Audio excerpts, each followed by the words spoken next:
كلنا زهقنا من الكنافة والجلاش والحلويات الشرقية اللي من أول رمضان عمالين ناكلها. فالنهاردة هنعمل حلو سهل جدا وبسيط، هنعمل التشيز كيك بالفراولة. كمان موسم الفراولة اليومين دول، الفراولة مالية السوق اليومين دول، فهنعملها بطعم الفراولة بجد خطيرة جدا.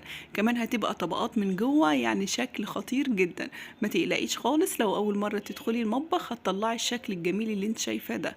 غيري لولادك، بدل ما كل يوم تعملي لهم كنافة وقطايف أو أي حلويات شرقية، بدل ما تشتري من بره جربي كمان تعمليها في البيت، سهلة جدا وبسيطة وكمان اقتصادية، من غير جيلاتين وكمان من غير كريمة. لو أول مرة تشوفيني أنا رشا، ما تنسيش تحطي لايك للفيديو واشتراك في القناة وتصلي على الرسول، ونبدأ مع بعض الفيديو ونقول بسم الله. أول حاجة هحتاجها هي البسكوت الطبقة الأولى. هنستخدم 300 جرام من أي نوع بسكوت عندك تقدري تستخدميه، مفيش أي مشكلة. لو عندك بسكوت فيه بواكي كده كبيرة فعايزين منهم 300 جرام، أو تجيبي أكياس زي ما أنا جايبة كده. فهنحط هنا ال 300 جرام زي ما انت شايفة كده البسكوت في الكبة أو الهاند بلندر أو أي حاجة عندك تقدري تخلطيهم، أو حتى في كيسة وتضغطي وتدقي عليهم كده. المهم البسكوت بتاعك يتطحن. ال 300 جرام هياخدوا 50 جرام من الزبدة، هتكون يعني سايحة كده بدرجة حرارة الغرفة، ما تكونش دافية قوي، وتحطيهم على البسكوت وتديهم ضربة كمان. بعد كده بجيب ورق زبدة كده وصينية التشيز كيك، وببدأ احط الصينية بالشكل ده. بتكون الورقة كده من بره زيادة عشان ابدأ اشيلها براحتي في الاخر. تمام، عشان اعرف ان البسكوت بتاعي شرب الزبدة كويس هاخد شوية كده اضغط عليهم. لو لقيتيهم كده ضغطوا عاملين زي اللي مسكوا في بعض كده وعاملة زي الرملة، كده البسكوت بتاعك شرب الزبدة كويس.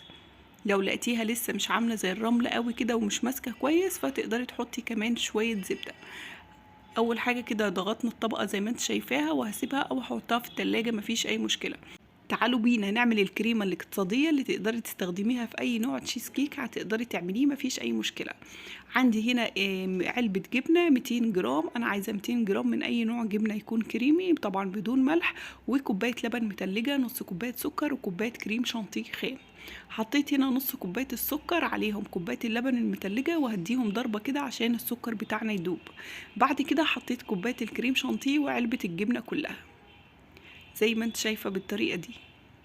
وبعد كده المكون دوت اختياري، تقدري تحطيه لو انت عايزه، مش عايزه مفيش اي مشكله. عشان تخلي طعم الكريمه بتاعك غني شويه، فهتحطي نص معلقتين كبار كده من القشطه، سواء قشطه مائده او قشطه بلدي. بلاش القشطه اللي هي على وش اللبن، لا، فلا قشطه بلدي لا قشطه من اللي هي المائده.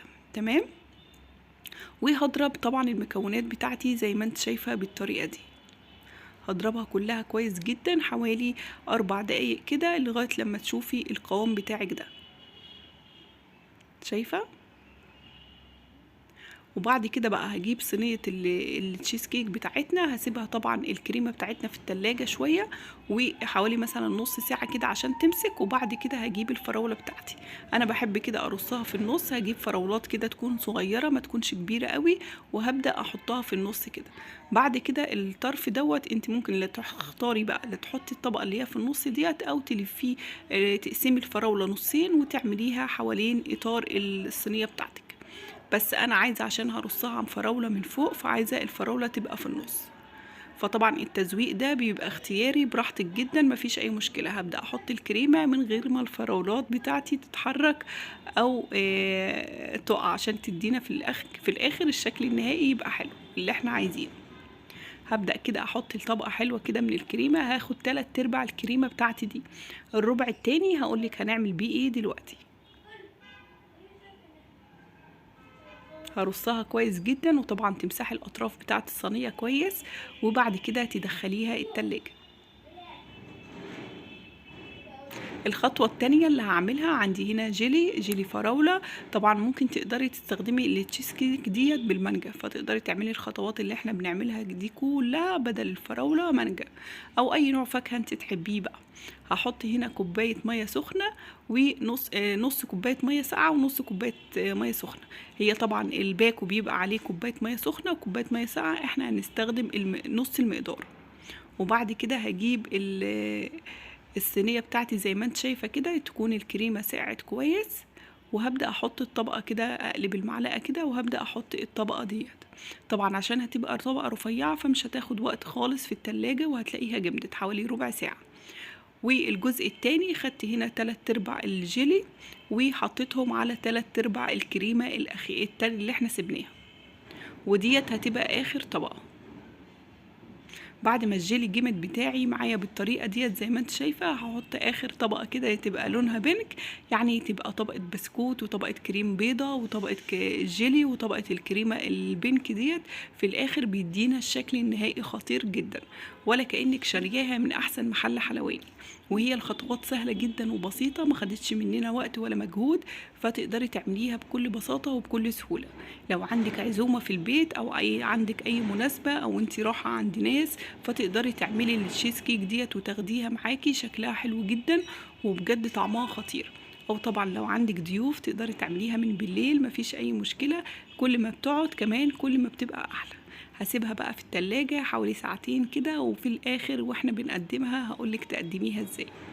طبعا عشان اشيل التشيز كيك زي ما انت شايفه كده، حطيتها في حاجه عاليه على بوله او على اي حاجه، وهنزل الاطار بتاع الصينيه، وبكل سهوله هحطها في طبق التقديم بتاعي، والتشيز كيك ده هيتشال معايا بكل سهوله. هجيب بقى اي طبق، او انا بحب اقدمها كده في الاطباق اللي هي بتبقى بتاعه المحلات الحلواني ديت، عشان كاني اكون شاريها. زي ما انت شايفه كده ورقه الزبده سهلت علينا جدا اللي احنا نحركها بكل سهوله. اخر طبقه بقى او في التزيين تقدري تزينيها بالشكل ده، مفيش اي مشكله تقدميها بالشكل ده، او تخليها تديها شكل احلى كده كانها جايه من المحل بجد، وهي الكريم شانتيه تزوقيها بالشكل الجميل اللي انت شايفاه ده. روزيتات بقى تقدري تعمليها او بالشكل اللي انت شايفاه ده، مفيش اي مشكله. بجد شكلها حلو جدا، ولو عملتيها بجد يعني هتبهري بيها ضيوفك وكمان عيلتك كلها. ولو لقيتي حته من الكريمه شكلها بايظ او شكلها مش حلو، تقدري تشيليها بكل سهوله زي ما انا شلتها. سهلي عليكي الامور، ولو اول مره تدخلي المطبخ ما تقلقيش خالص، اي حاجه تقدري تعمليها امشي بالخطوات صح، وان شاء الله تقدري تعمليها بكل سهوله. زي ما انت شايفه كده هحط كده قطعه روزيتا كده من الكريم شانتيه بالشكل الجميل ده. وبعد كده الفراولات بتاعتي جبتها كده وقسمتها بالنص بالطريقه ديت، عشان اخليها تبقى نعرف الناس يعني اللي هي تشيز كيك فراوله، فتدينا شكل حلو وكمان تدينا طعم حلو. شايفه بالشكل الجميل ده، والشكل النهائي او التزيين النهائي دوت تقدري تزيني بالشكل اللي انت حباه براحتك خالص. طبعا ولادي بيساعدوني فانا هنا خلصت. بس كده خلصنا كده التزيين بتاعنا. تقدري تحطيها في التلاجة لغاية ما ضيوفك يجي، او لغاية لما المغرب يأذن كده، وتقدمي التشيز كيك بتاعتك بالشكل الجميل ده. بجد شكلها خطير جدا، وبجد طعمها حلو قوي. ولو قدمتيها او خدتيها معاكي لأي حد مش هيصدقوا اللي انت عاملاها، لان شكلها شيك جدا وبجد طعمها خطير. اتمنى ان انتوا تجربوها، واتمنى تقولوا رأيكم في التعليقات. كل سنة وانتم طيبين ورمضان كريم عليكم. حاولوا تغيروا لولادكم في الحلويات اللي انتم بتعملوها، يعني تغيير كده عن الحلويات الشرقية. شكرا لكم، سلام عليكم.